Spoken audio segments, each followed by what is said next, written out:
It is. Dude, how great were those years when Rogan was there every Friday and Saturday? It was great and not great. It was great in that there were packed crowds, and he would hold court, and it was fun, and I smoked pot, so that was always cool because he always was there with a lot of pot. Right. But at the same time, there was no stage time to ever be had because despite what everyone, like Red Band claims, so he would do like 2 hours of just yelling. And like I heard Red Band being like... It's funny. Yeah, I don't remember. I guess you're right. I don't remember him being on that long. I just know because my spots were like, I would get like 12:45 spots. And there would be 6 comics between Joe and me. And that by the time Joe got off stage, almost every Friday, I ended up following Joe because everyone else left. Wow. Because he had done so long. It was just like, all right, I'm leaving now. Because it took me so long to get past there. Right. I was just a door guy. I wasn't even getting spots. And I would be so mad because Rogan would get done. It's like you'd see a headliner do 2 hours. The crowd's leaving. Yeah. Especially if they're there to see Joe. Yeah. So like the first 5 minutes of my set is everyone trying to get the fuck out of the Comedy Store. Yeah. And it was just miserable, but I was just happy to be doing stage time, I guess. And I remember a couple of times he'd usually do really well. Sometimes he wouldn't. And on the nights that he didn't do well, he would go longer and push harder, and it was almost like a fuck you to the audience. Yeah. But I would go up on stage, and it's just part of who I am, I guess. This is something that I've always done as a performer, and that's I fucking relish the opportunity to go up after someone doing terrible. Yeah. Because I've got 3 solid minutes up front that I'm going to just say what the crowd is thinking. Gotcha. Without any regard to what it's going to mean to my relationship with that comedian. And like, Joe did really bad one night, and he was just yelling at people, and he was all angry.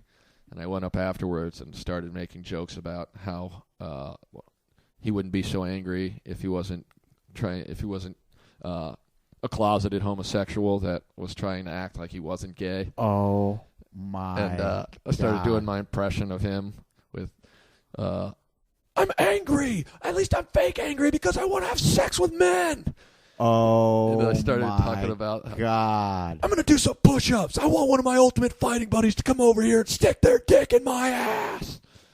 And oh, my God. The crowd was cracking up. They were like dying laughing. What did Rogan say? Oh, he was so pissed. I got off stage. I didn't realize he was just standing in the back of the room. And he pulled me in the back. He's like, you don't ever do that. You don't ever disrespect me. And I was like, oh, sorry. I honestly didn't know you were there. It's just so funny because I known you were there. Obviously, I wouldn't have done this. But yeah, he's because I think he might be the toughest guy to ever touch a microphone. Yeah, he's pretty intense. He, I mean, the night that he had the falling out thing where he and Mencia got into their fight. Yeah, it ended because I was standing in the back of the OR, and Dean Gelber, the Comedy Store manager at the time, goes, bro, someone's got to do something. And immediately I started pulling my shirt off. He's like, no. And I'm like halfway to the stage. Okay. I was in full drunk Argus mode. I walked up there walked behind Joe, and I was standing on stage, and I went up right before Rogan did. So that the crowd already had seen me. Yeah, you were already, they knew you. You were a character in the sitcom. Yeah, and I walked up on stage with my shirt off, looking at the impressive 140 that I weighed or whatever, and cocktail in hand. And Drunk Argus to the rescue. I remember Joe Rogan looking over at me and cracking a big laughing? smile, just like, oh, shit. And he just set his microphone down, and I immediately grabbed it, picked it up.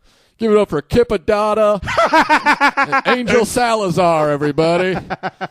And then I started rambling about how I was going to teabag them both, and then Carlos Mencia started trying to push me off the stage. Was he being serious? Yeah, he was just not happy because he wanted to do time.